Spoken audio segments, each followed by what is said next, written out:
Kinetic molecular theory of gases की। Kinetic molecular theory of gases जो होती हैं इनके कुछ पोस्टुलेट्स होते हैं। पोस्टुलेट्स मतलब कि हम ये अज्यूम करके कुछ चीज़ें चलते हैं और उनको फिर आगे चल के प्रूव करते हैं। तो पहली पॉइंट जिसमें ये है कि a gas is consisting of a large number of minute particle called molecules and the molecules are so small that their actual volume is negligible as a compare to the total volume और space occupied by them. Simply अगर हम एक simple box की बात भी करते हैं 1 by 1 metre या 10 by 10 सेंटीमीटर की भी, तो अगर उसमें हम एक मतलब माइन्यूट पार्टिकल्स रखते हैं, यानी मॉलिक्यूल्स की बात करते हैं, गैशियस मॉलिक्यूल्स की बात, तो size of a gaseous molecule as compared to 10 by 10 centimetre के 10 by 10 सेंटीमीटर वाले आपके क्या कहते हैं बॉक्स की बात करते हैं, तो मॉलिक्यूल का साइज बहुत स्मॉल होता है, इतना स्मॉल कि वो नेग्लिजिबल होता है। The molecule are in the state of a constant rapid motion in all possible direction colliding in a random manner with one another and with the wall of vessel. और ये जो molecules होते हैं ये एक दूसरे के साथ साथ एज वेल एज जो कंटेनर होता है जिसमें ये होते हैं उससे टकराते रहते हैं। ये होता है गैसेस के दो basic postulates. Third assumption is कि जो मॉलिकुलर कोलिजन्स होते हैं ये परफेक्टली इलास्टिक कोलिजन्स होते हैं, यानी कि कोई भी नेट लॉस ऑफ एनर्जी नहीं होती जब गैस मॉलिक्यूल्स जो होते हैं एक दूसरे से कोलाइड करते हैं या कंटेनर के वॉल से कोलाइड करते हैं। जो काइनेटिक एनर्जी होती है एक मॉलिक्यूल से दूसरे मॉलिक्यूल में ट्रांसफ़र होगी, बट वो दूसरे फॉर्म ऑफ एनर्जी में नहीं कन्वर्ट होगी, जैसे थर्मल एनर्जी में नहीं कन्वर्ट होगी, वो कोलिजन होगी और एनर्जी ट्रांसफ़र होगा। जो मॉलिक्यूल्स होते हैं इनके बीच में हम ये मान के चलते हैं कि कोई भी no net attractive force works, ना ही मॉलिक्यूल्स के बीच में ना ही वॉल ऑफ द कंटेनर और मॉलिक्यूल्स के बीच में। जो मॉलिक्यूल्स हैं इनका मोशन जो होता है वो एक दूसरे से कम्प्लीटली इंडिपेंडेंट होता है। जो गैस का प्रेशर होता है ये bombardment of the molecule in the walls of the containing vessel की वजह से होता है, और लॉज ऑफ क्लासिकल मैकेनिक्स को हम गैशियस मॉलिक्यूल्स के मोशन के लिए अप्लाई कर सकते हैं। अब हम बात करते हैं प्रेशर ऑफ आइडल गैस की। पहली बात की जो आइडल गैस होता है इसका प्रेशर क्यों होता है, हमने पिछली स्लाइड में जो देखा था कि वो उसके collision with the molecules with the wall of container की वजह से वो प्रेशर होता है। तो इसमें हम ये मान के अगर चले कि n मॉलिक्यूल्स ऑफ गैस है जिनका मास m हो, स्मॉल m, ये एक क्यूबिकल वेसल जिसका वॉल्यूम v है और लेंथ l है, हम उसमें अगर फीड करते हैं तो मॉलिक्यूल का मोशन जो है किसी एक पर्टिकुलर टाइम, किसी भी एक रैंडम टाइम पे कम्प्लीटली रैंडम होगा। अब हम अगर ये मान के चले कि वेलोसिटी एक सिंगल गैस मॉलिक्यूल की c है और मॉलिक्यूलर मोशन 3 डायरेक्शंस है x, y, z में, तो तीनों डायरेक्शंस में जो उस मॉलिक्यूल का वेलोसिटी होगा वो u v w से हम रिप्रेजेंट करेंगे, और इसीलिए c square is equal to v square plus u square plus w square हो जाएगा।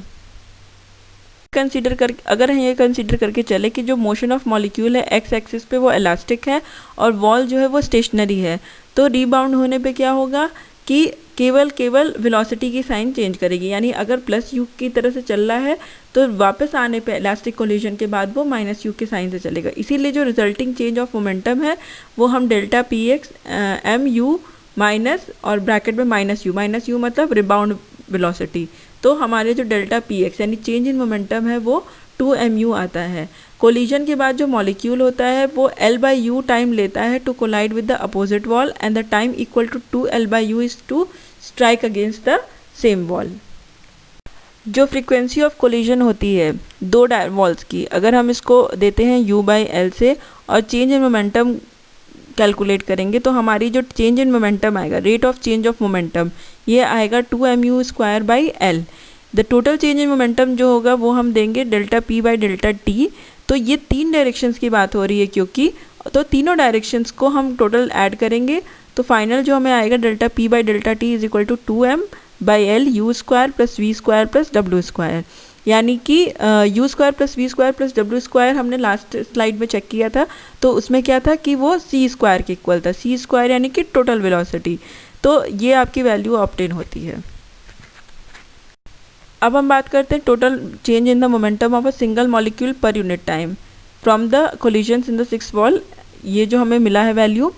अब इसके बाद total change in momentum per unit time for all the n molecules. अभी हमने एक सिंगल मॉलिक्यूल की बात की थी जो ऊपर वाले इक्वेशन में की थी। अगर इक्वेशन हम नेक्स्ट इक्वेशन पे पाएंगे तो नेक्स्ट इक्वेशन पे हम n नंबर ऑफ मॉलिक्यूल्स देते हैं। कैसे देते हैं? By integration from I is equal to 1 to n, यहाँ पे इंटीग्रेशन लगाने के बाद आएगा। तो इसमें जो वैल्यू आपकी आ रही है delta P total by delta T is equal to 2m/l summation of C I square. ठीक है, इसमें आपका जो मीन स्क्वायर वेलोसिटी है वो क्या है, ब्रैकेट में आपका C square is equal to summation of C I square by N. तो हमें जो total change rate of change of momentum मिलेगा वो 2mn/l ब्रैकेट में सी स्क्वायर आपका होगा। अब हम न्यूटन का सेकंड लॉ ऑफ मोशन अगर लगाते हैं, क्योंकि हमने पोस्टुलेट्स में पढ़ा था कि जो मोशन ऑफ मॉलिक्यूल्स होता है वो आपका न्यूटन मैकेनिक्स को फॉलो करेगा, क्लासिकल लॉ ऑफ मोशन को फॉलो करेगा। तो यहाँ फोर्स क्या होता है, आपका rate of change of momentum होता है। तो यहाँ पे आपका rate of change of momentum क्या हुआ, delta P total by delta T. और प्रेशर क्या होता है, pressure force per unit area होता है। अब क्योंकि हम यहाँ पे एक क्यूबिकल वेसल की बात कर रहे हैं तो पर यूनिट एरिया हम कैसे निकालेंगे, तो 6l स्क्वायर, क्योंकि total surface area of a vessel cubical vessel is 6l square. तो यहाँ पे हमारा P इज इक्वल टू क्या होगा, pressure is equal to force upon area, and आपका फोर्स हमने ऊपर निकाला था rate of change of momentum. हम इस पूरे इक्वेशंस को अगर कैलकुलेट करेंगे तो 1/3v mn c स्क्वायर आपको मिलेगा, जो कि आपका pressure applied on the wall of container होगा।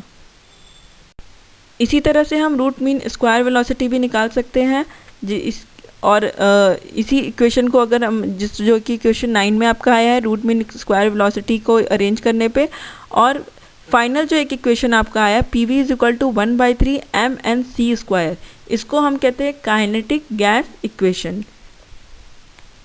यहाँ पे गैस लॉज के डेरिवेशन की जो बात करेंगे, पहला जो लॉ है वो बॉयल्स लॉ है। बॉयल्स लॉ क्या कहता है कि पहले तो सिंपल बॉयल्स लॉ में क्या की डेरिवेशन करके देखते हैं हम कि मॉलिक्यूलर वेलोसिटी क्या होती है, इंक्रीज करती है विद राइजिंग टेम्परेचर। आप किसी भी एक क्लोज क्यूबिकल वेसल में अगर टेम्परेचर बढ़ाएंगे तो ऑब्वियसली उसकी मॉलिक्यूलर वेलोसिटी बढ़ेगी।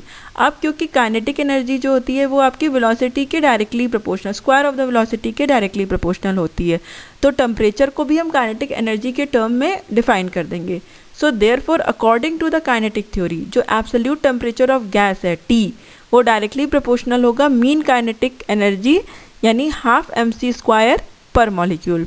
एट कांस्टेंट टेम्परेचर क्या होगा, हाफ mc स्क्वायर यानी mean kinetic energy per molecule जो होगा वो कांस्टेंट हो जाएगा, क्योंकि टेम्परेचर कांस्टेंट है तो ऑब्वियसली वेलोसिटी कांस्टेंट होगी। यानी pv इज इक्वल टू 2/3, हमने क्या किया, हमने 2 से ऊपर नीचे दोनों साइड मल्टीप्लाई कर दिया तो mn c स्क्वायर आ गया। अब बात करते हैं for a definite mass of gas under consideration की। तो जो number of molecules of n of gas हैं वो कांस्टेंट होंगे।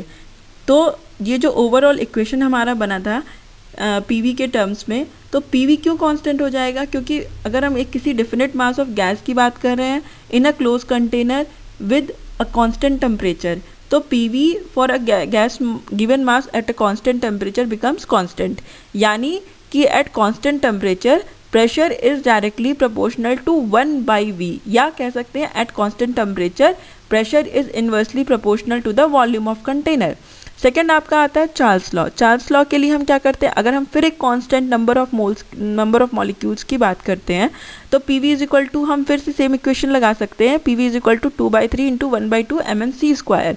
अब यहाँ पे जो बात उठ रही है आप ये देखिए कि 1/3 mn c स्क्वायर, इसमें एक चीज़ तो डायरेक्टली हम ये चेक कर सकते हैं कि v is directly proportional to half mc square. Half से mc स्क्वायर मतलब काइनेटिक एनर्जी, तो यानी कि जो आपका वॉल्यूम है वो काइनेटिक एनर्जी के डायरेक्टली प्रोपोर्शनल है, और काइनेटिक एनर्जी जो होती है आपकी वो टेम्परेचर के डायरेक्टली प्रोपोर्शनल होती है। यानी कि किसी भी एक कांस्टेंट प्रेशर पे वॉल्यूम जो है वो टेम्परेचर के डायरेक्टली प्रोपोर्शनल होता है, इसीलिए v is directly proportional to T at constant pressure, इसको हम कहते हैं चार्ल्स लॉ।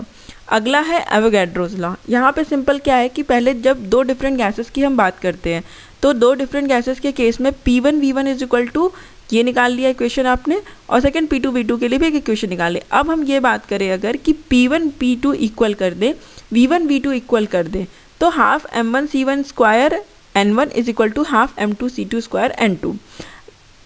अब सेम टेम्परेचर पे हाफ m1 c1 स्क्वायर जो होगा वो हाफ m2 c2 स्क्वायर के इक्वल होगा, यानी n1 is equal to n2। और यहाँ से आ जाएगा आपका Avogadro law. According to Avogadro law क्या कहा जाता है कि एक इक्वल वॉल्यूम प्रेशर और टेम्परेचर कंडीशन में जो दो डिफरेंट टाइप की गैसेस होंगी वो इक्वल नंबर ऑफ मॉलिक्यूल्स को रखेंगे। फ्रॉम सिंपली अगर हम ये कहना चाहें कि from Avogadro law it can be shown that molar volume, that is volume occupied by 1 mole of each substance in a gaseous state, would contain the same number of molecules. This number is called Avogadro number और इसकी value जो होती है 6.022 into 10⁻23 मोल पर मोल होती है।